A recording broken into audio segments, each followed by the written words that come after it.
Цыганские притчи. Наследие святых отцов. Шарик и Мурка.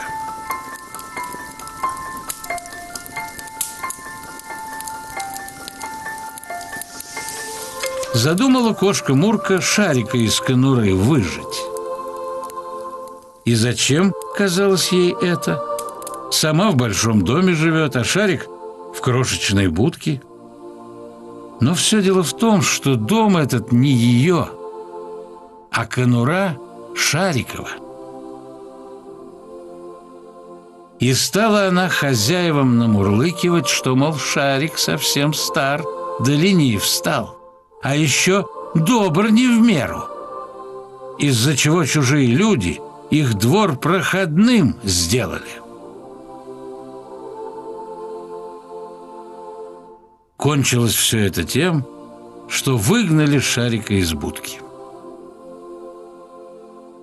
А на цепь вместо него Мурку посадили. Умные были хозяева.